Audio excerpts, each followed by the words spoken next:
You're listening to the Mastering Money in Midlife podcast with Debbie Sasson, episode 68. Welcome to Mastering Money in Midlife, a podcast for midlife women in business to overcome financial anxiety and make more money without burning out or sacrificing their families.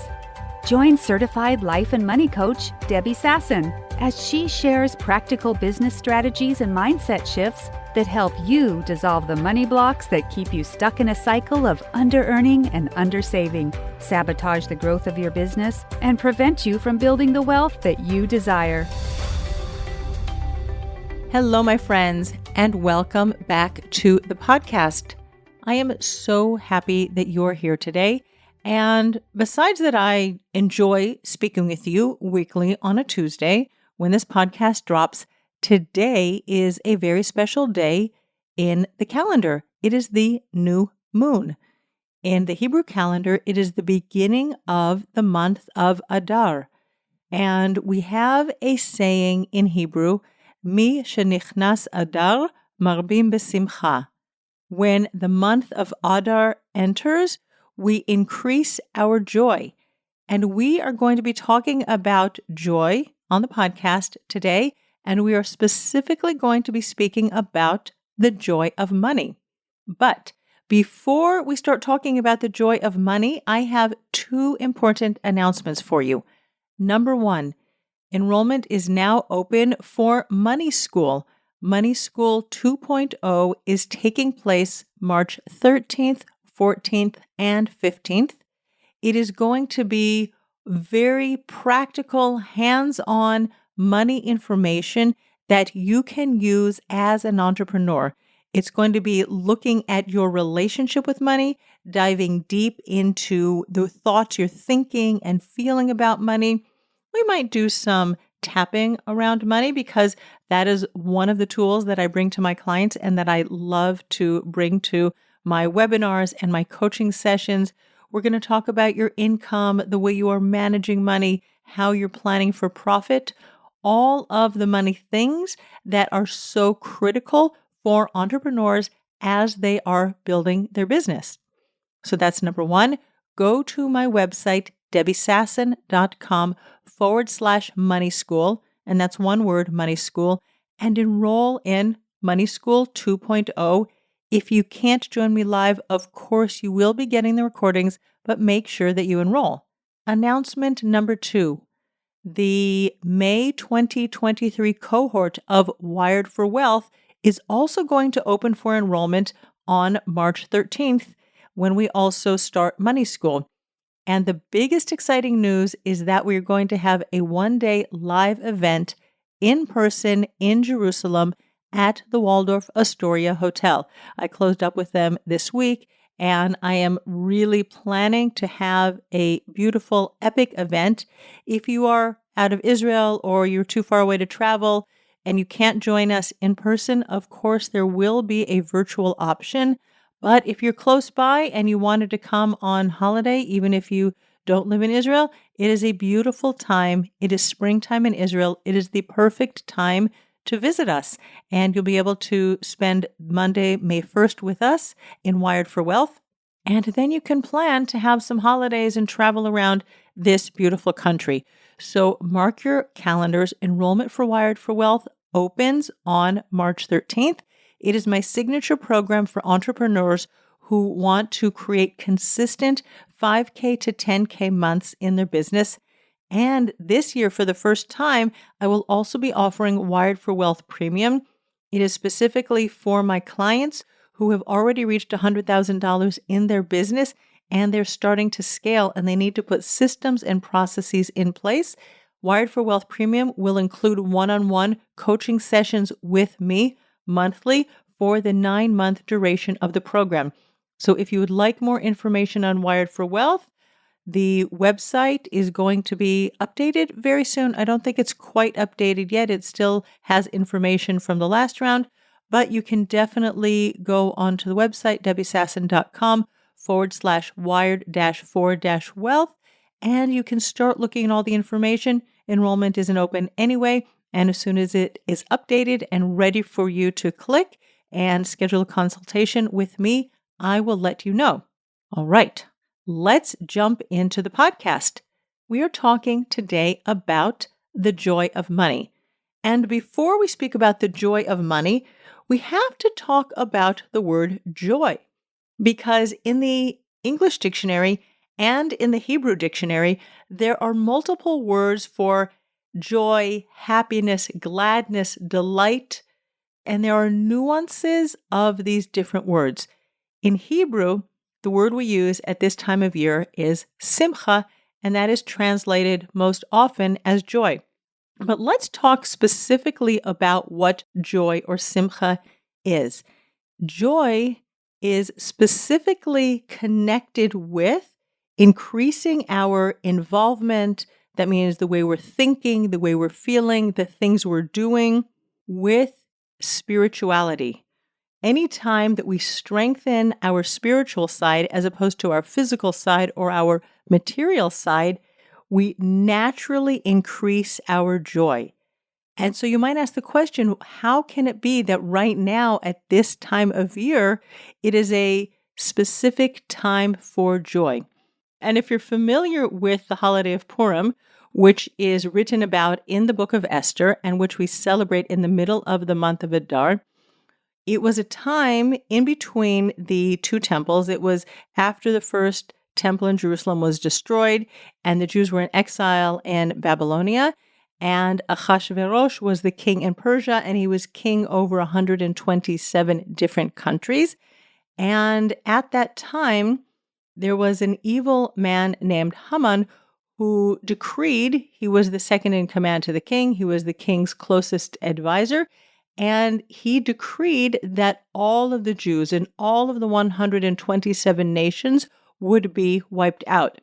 And through a really mind-boggling turn of events, when you look at the story of Purim that's written in the book of Esther, line by line by line, and you really understand what's going on there and try to understand really, because it's really kind of amazing what happens, you really see how the natural world seems to be what is running the show. And then there is this spiritual turn of events because there is a God in the heaven who is really orchestrating everything from above. And all of a sudden, through really crazy circumstances, the Jews are miraculously saved. And because of this increase in our connection with our Creator, there is just more joy in our lives at that time. And then we go from the holiday of Purim in the middle of the month of Adar to the holiday of Passover in the middle of the next month, which is the month of Nisan. And that is the month in which God took us out of Egypt because we were slaves in Egypt. And then we just keep increasing our joy from Adar to Nisan as we are now taken out of Egypt and we are becoming a people connected to God, to our Creator. And then if we keep skipping a little bit more, even 7 weeks past the holiday of Passover, that is the holiday of Shavuot, on which we received the Torah on Mount Sinai. So this is the month, and today is the first day of the month of Adar, when we start increasing our joy, and we just go from one holiday to another, and we get closer and closer and closer to our Creator during this time.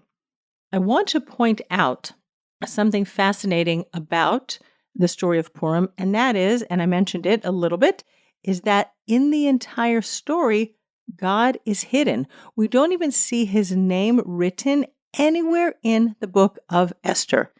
And that is something that's really fascinating. And now we're going to start connecting what's happening in the story of Purim with our relationship with money. And that is oftentimes because we are physical beings living in physical bodies, and we do have a spiritual soul that lives inside of us, and we can work, and we do work on our connection with the Creator. But many times, just because we are human beings with human brains living a human experience, we have this like momentary lapses of consciousness, and we kind of forget, let's say, that we are connected to a Creator who is running the show. And that's really what happens in Purim. And in fact, there is a very common statement that we say when things look like they're coincidence or things look like they're happenstance or just they're the natural course of events. And we look at that in Hebrew as the word mikre, right? Just happenstance or just coincidence. We flip around the letters and we say that this event that happens is rak mi Hashem. It is only from God.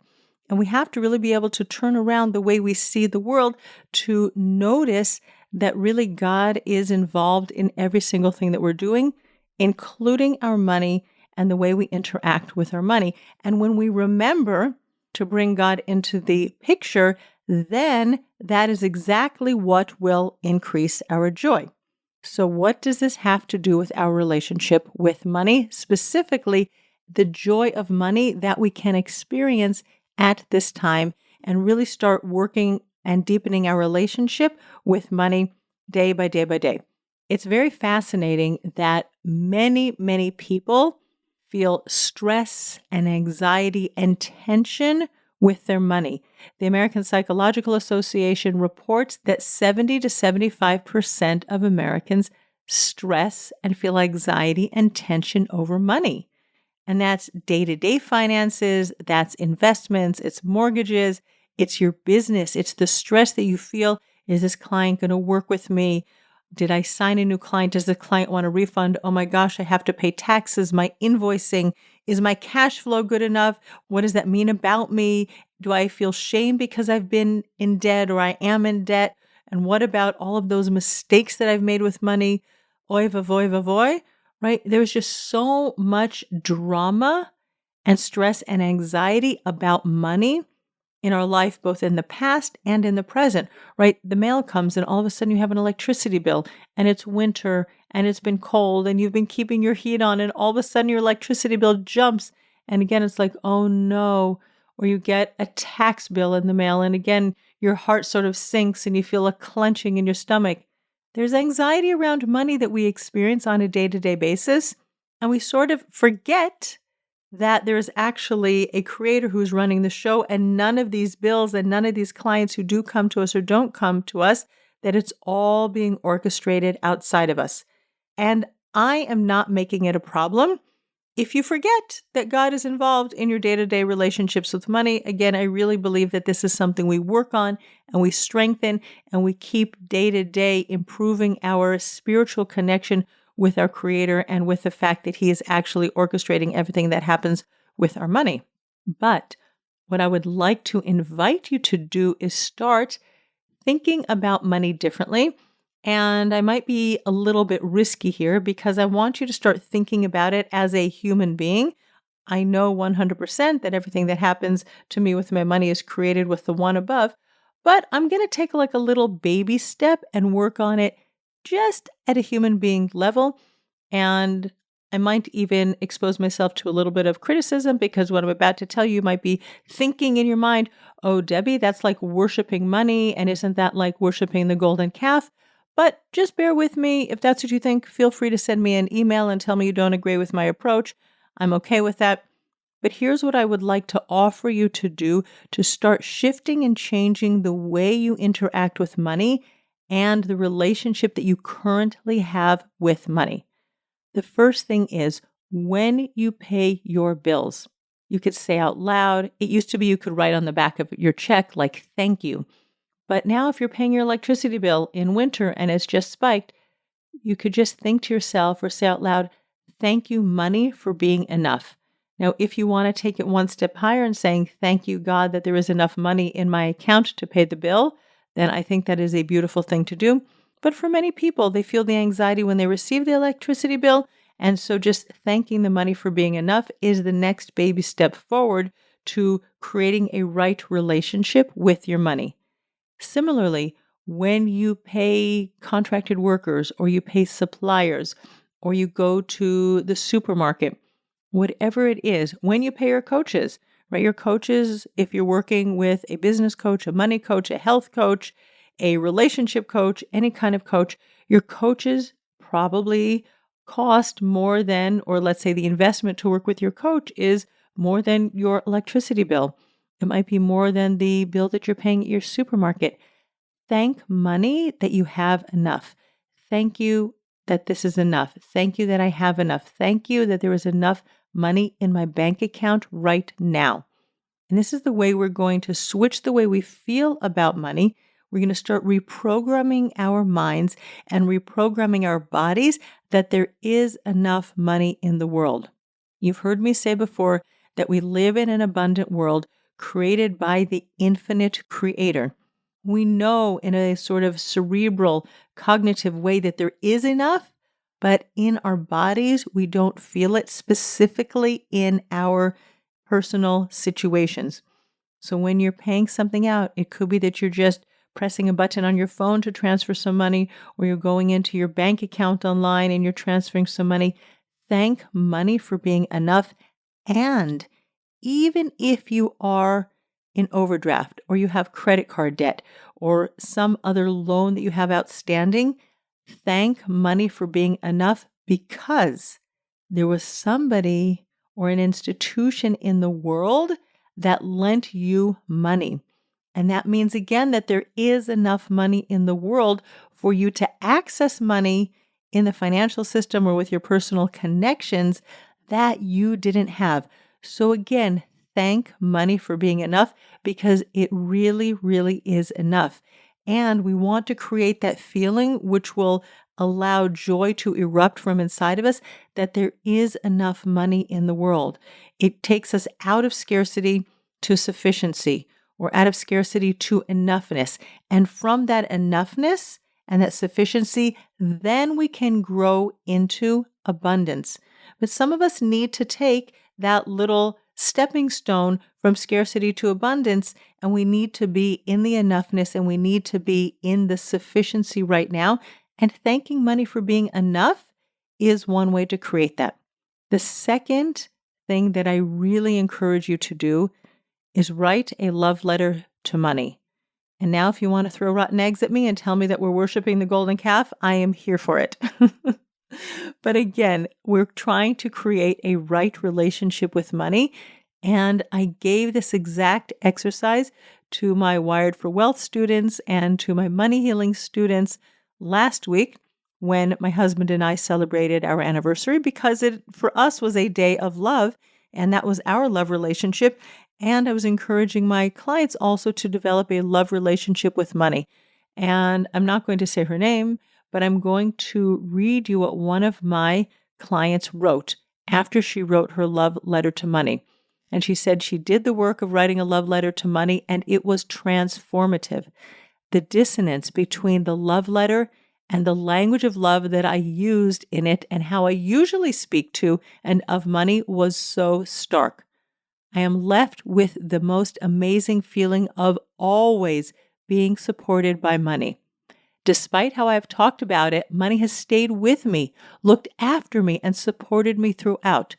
By treating money poorly, I have been able to create so much for myself. I am very excited to see what I can create when I treat money with love, trust, and respect. I also see how creating a loving relationship with money will infuse all my relationships. It was truly amazing. Thank you, Debbie. And that is something that I want to point out, is that the way you talk about money will infuse all of your relationships, including the relationship with yourself, with your partner, with your business, with God. It's not that it's an either or, we're either loving money or loving God, but God is always the one who is orchestrating things from behind the scenes, just like in the story of Purim. We don't see him, but we know he is there. Only God could have organized the turnabout and the turn of events that ultimately resulted in the Jews being saved. And again, it's only God that can be orchestrating things and creating the turnabout that will take you from where you are today in your relationship with money, your relationship with yourself, your relationship with your partner, your relationship with your business, your relationship with your clients, in all ways. So take the time to create a joyful, joyous relationship with money and write a letter of love to money. And I really do believe that that will change things for you for the better, and it will open up a window for more godliness and more spirituality to enter your life and your business. And I just want to wish you a happy month, a Chodesh Tov, we say. It should be a month of joy. It should be a month of connection with our Creator. It should be a month of redemption. Just like the Jews were redeemed during the story of Purim, whatever you're going through right now, it should also be a month of redemption for you. Thank you so much for tuning in to today's podcast. I just want to close up by reminding you that registration is now open for Money School 2.0. Head on over to my website, debbiesasson.com/money school. That's one word, debbiesasson.com/money school. And I will see you March 13th in Money School. Bye-bye for now. Thanks for listening to Mastering Money in Midlife. If you want more information on Debbie Sasson or the resources from the podcast, visit masteringmoneyinmidlife.com.